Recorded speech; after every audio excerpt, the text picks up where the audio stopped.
Why is living in New York so expensive? Why is the rent so high in New York City? Is there an end in sight? In this video, we're gonna go over why rent is so high in New York City. This is something you're not gonna see in the mainstream media, and this is what you can expect of the New York City rental market.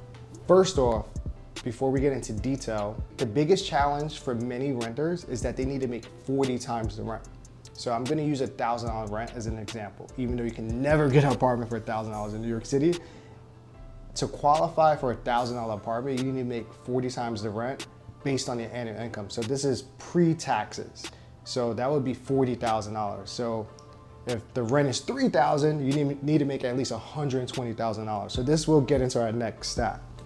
With the median asking rent in Manhattan at around $4,000, the minimum income to qualify for that apartment is $160,000. Now check out this stat that's mind-blowing. The median household income in New York City is just $67,000. If the median rent is $4,000 and the median household income is $67,000, that means the family that makes $67,000, they can only afford $1,675, so $1,675. So if you know of the New York City rental market, you can't find that. That doesn't even get you a studio in the Bronx these days. New York City is a rental city. The reason I say that, approximately 70% of New Yorkers rent and 30% own. So in New York City, you have several types of apartments. You have free market, you have rent stabilized, and rent control. Have something called rent stabilization laws. Under this law, the city meets every year to determine what the set increase is.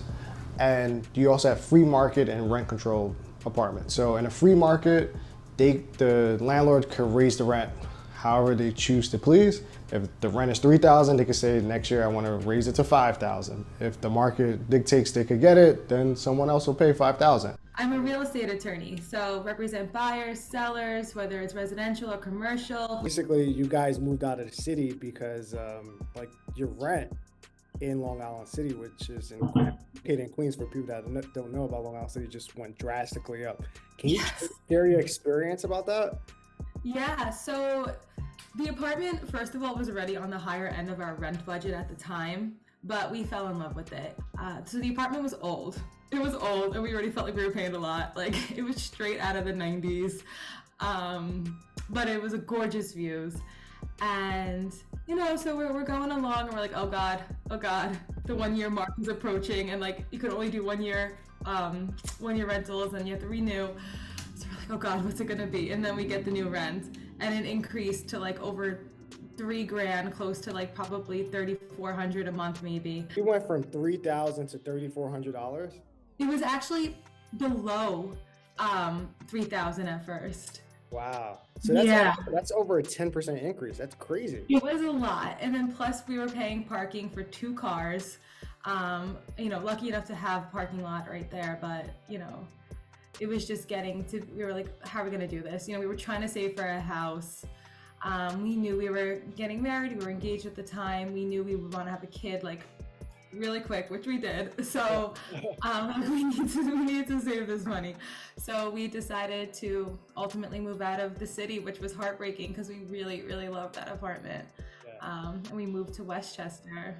And what was your thoughts when you first received the rent increase? What? Excuse me, what? Like, this is crazy. Yeah. We kind of panicked at first, but we're like, you know what? Like, let's weigh out our options here. How would you say that affected you personally and financially? Because like you also are a business owner too, so yeah, keep that in mind. You have to keep a budget plus a growing family. You have to keep this in mind. So how did that affect you? Exactly. So, you know, being a business owner, you know, you're responsible for your income, right? Like, if you're not working, hustling, doing it, like, you're not making money, right? So personally, I was like, oh my gosh, like, I just don't know if we want to take that chance of paying this more increased rent, like, God forbid something happens. So there was a lot of personal reasons, you know, that way. And, you know, just also, you're moving farther away from your home base, your office. You know, we worked from home, but we also worked in our office, which was right in Midtown. So from Long Island City into Midtown, it was hop on the 7. It was like, what, a couple stops, not even. It was amazing. I was getting to work in like 15 minutes. So, you know, that was tough. Like, there was adding a commute, we had to accept that. And everyone is like, oh, they're always comparing rent versus buy, but this is a reason why people end up buying, because they don't want to deal with a 10 or 20% increase. Exactly. Do you personally think that anything could be done to drive rents down in New York City? It's wild. I mean, I think that maybe if anything, like, we're not going to lower the rents and make them somewhat reasonable. Yeah. Again, then I think landlords need to like offer more, like maybe offer more amenities, offer some perks, free rent, or something. We need to find some sort of happy medium again so that people aren't like going crazy. You know, it's so rough. We just need more inventory. That's what it really is going to come down to. Year over year, rents have been steadily going up in New York, which has been making it more difficult, not just for people around the median household income of $67,000 to find an apartment, but also people coming from other cities or graduating from college that want their first apartment in New York City is becoming extremely difficult to rent in New York City. So the 2019 bill was aimed to strengthen rent stabilization laws. The reviews were mixed because it was harder for mom and pop landlords to turn a profit because they weren't not renovating units after tenants have lived in these rent stabilized units for many years. And the second thing this bill did, it increased the vacancy rate. You might ask, you say, all right, if there's more vacancies, that's gonna drive the cost down. But these apartments were not being renovated, so therefore you could not move into them, meaning they didn't have heat, they don't have water, they don't have a working kitchen. So these units are just sitting vacant, and it drives the vacancy rate very high, but a normal person wouldn't rent here. Now, this is really shocking, right?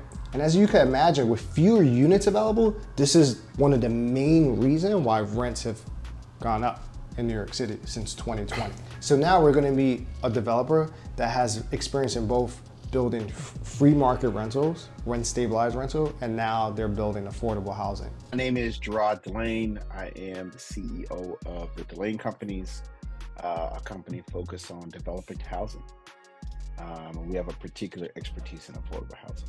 Not only that, but you're a Black developer. There's not many Black developers in New York City, so much props to you. Yes. I'm like, Thank you. And just coming from where I come from where you come from, you're a huge inspiration. How long have you been developing in New York City?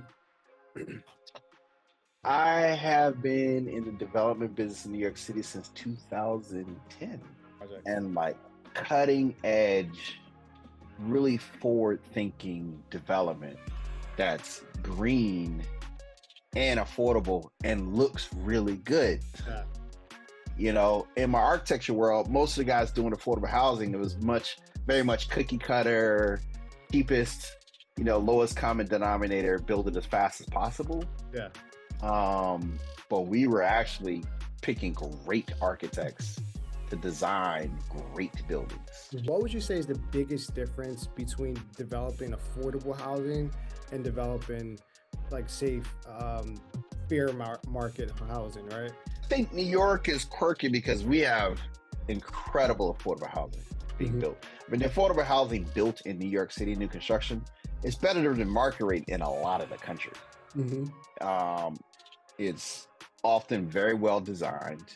So HPD has a design department that looks at what your building looks like. What is HPD? Because obviously we know what's HPD, but most viewers watching, they don't know. At New York City, we have the Department of Housing Preservation and Development, HPD, and they're responsible for allocating our low-income housing tax credits, and their sister organization provides the tax-exempt bonds, so the equity and the debt to build affordable housing. That department has, they're very important, right? They help determine where and how affordable housing gets built in New York City. And in that building, they have a design group that also looks at not only how good is that building that Justin's building, but how is it designed? How does it fit the community, right? What's the long-term sustainability of this building? What would you say is the biggest difference from looking at a development site as affordable versus fair market? The biggest difference is that the rents are lower and they're lower long-term. Okay. Usually you're getting a subsidy or a tax abatement in exchange for that. So reduce property taxes Okay. to incentivize the landlord to keep the rents low for a long-term period. Okay. So kind of structurally, that would be a difference.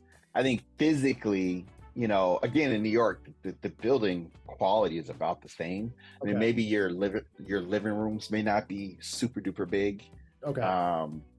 You know, you may not have a gigantic balcony per se, but like the bedroom sizes, the kitchen sizes, like those are largely the same. You may not have a gigantic walk-in closet, but as far as your bedroom, your dining room, your living room, you know, your kitchen, is still largely the same. And they're brand new too. I mean, most people, they just at that affordable housing, they just care about getting a good place to live at that point and for a good place. Right. They're brand new. They have amenities, right? You got a gym, you got a computer room, you got storage, you know, you got an intercom system. Like, that's just good quality housing in general. So would you say that you make money in building affordable housing? Because I think the biggest misconception about developers that, oh, developers are not building affordable housing because it's not profitable. But when we looked at a site one time in the Bronx, I actually learned that there's actually a lot of incentives to build affordable housing. The short answer is yes, you can make money building affordable housing. And if you look around the country, some of the biggest developers in the country, you know, namely, you know, L&M related companies, they built a lot of affordable housing. Yeah. If you look at related in Miami and all the condos getting built, the kind of basis of that foundation is they built a lot of workforce and affordable housing. And they still do build a lot of affordable and workforce housing, even now. How is affordable housing funded? So to build new construction affordable housing, the vast majority of it is built using the low-income housing tax credit program. So the as we call it LIHTC, the LIHTC credits come in as equity, and the tax-exempt bonds come in as debt. That'll fill the vast majority of your capital stack. And then when you have a gap, there's different grants and incentives out there that'll help you fill the gap. But the basis is low-income housing tax credits and tax-exempt bonds. Is how most new construction affordable housing gets built in America. Usually you have to have rents that are serving individuals who make 60% of AMI and below. Okay. And that's publicly listed. You can look online in your district, wherever you live. 60% of AMI is stated.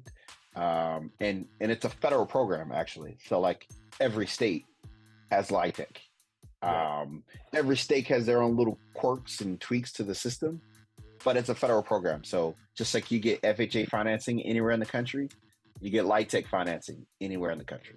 Will I become a real estate developer? Learn how to raise money and learn how to value land.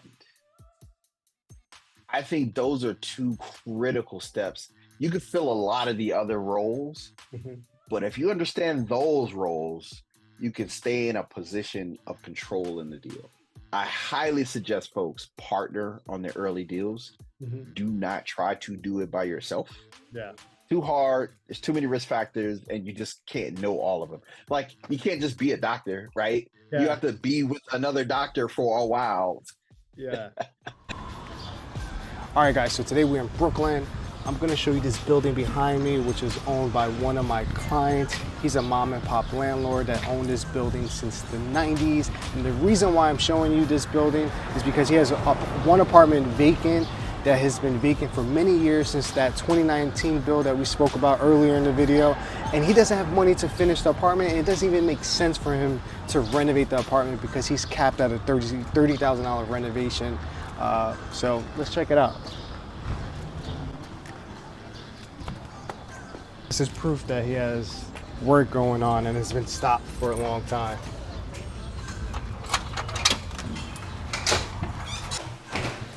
Another point of showing you this building, so there's an estimated 60,000 vacant rent stabilized apartments like this one.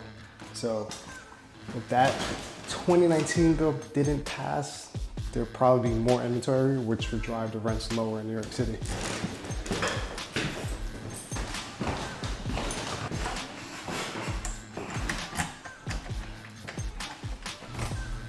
All right, I'm gonna have to call the client. None of these keys are working. tried the keys, none of them work. Okay, no worries. Thanks for letting me know. So the contractor has them. The contractor hasn't been here in many months and he has the key, so I'm gonna have to share, I'm either gonna have to come back or share a video for you guys. So typically a renovation in New York City could be really, really expensive, and that's why the 2019 bill was so impactful in a negative way to mom and pop landlords. I mean, a kitchen could cost $30,000, a bathroom could cost $10,000 to $20,000. I mean, flooring could cost 10 grand, painting an entire apartment could cost 5 grand. So when you're capped at $30,000 to make improvement on an apartment or building, in most cases it doesn't make sense because you're not going to receive the rental income on the return to make sense of those improvements. So.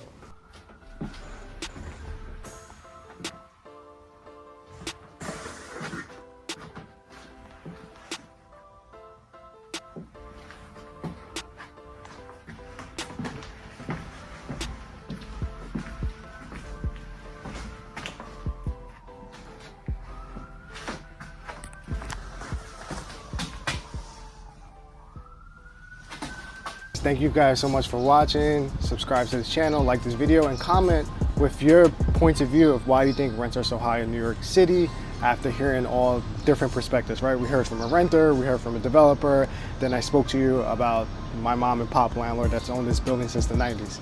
Thank you guys so much for watching. See you guys soon.